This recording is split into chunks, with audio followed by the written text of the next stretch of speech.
Appuntamenti in agenda per domenica 14 settembre. A Borzonasca torna Dalla Terra Emozioni. Si tratta del primo mercatino sperimentale che prenderà il via in Valle Sturla dalle 9 alle 12, appuntamento in Piazza Severino. Si tiene la prima delle escursioni gratuite organizzate dal Club Alpino Italiano sezione di Chiavari in collaborazione con il Comune. La partenza è fissata alle ore 9 da Piazza Nostra Signora dell'Orto davanti al Comune, con rientro previsto alle 18 a Chiavari. La partecipazione è gratuita ma è necessaria l'iscrizione. A Chiavari, nel parco di Villa Rocca, si tiene la giornata di pittura estemporanea plein air. Dalle ore 10 alle 18 gli artisti, dislocati in diversi angoli del parco, realizzano le loro opere a contatto diretto con l'ambiente. A partire dalle 12, nel giardino di Villa Sottanis, l'associazione culturale Lo Stregatto organizza con il patrocinio del comune di Casarza Ligure un evento rivolto ad adulti e bambini, gratuito, nato con l'obiettivo di fare rete e comunità.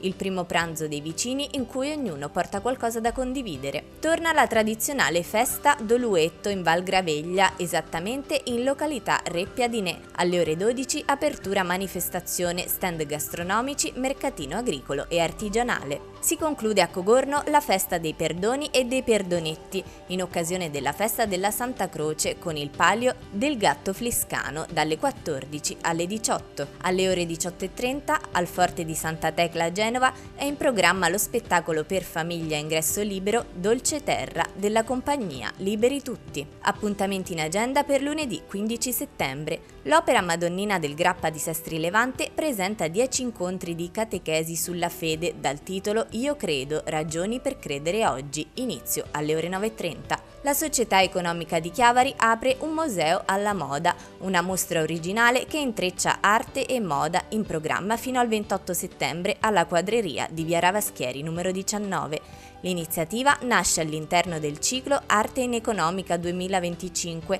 ideato e promosso dalla Società Economica. La quadreria sarà aperta al pubblico con i seguenti orari: dal lunedì al venerdì dalle 15:30 alle 19, sabato e domenica dalle 10 alle 12 e dalla 15:30 alle 19. Si conclude il terzo e ultimo appuntamento del palinsesto aspettando il premio Rapallo Biper Banca alle ore 19 a Villa Porticciolo con una conversazione con Luciano Violante a partire dal suo libro Ma io ti ho sempre salvato. Fino al 28 settembre Genova torna ad ospitare la 15ª edizione dell'Oktoberfest Genova, appuntamento con birra, piatti tipici e musica dal vivo a partire dalle 19.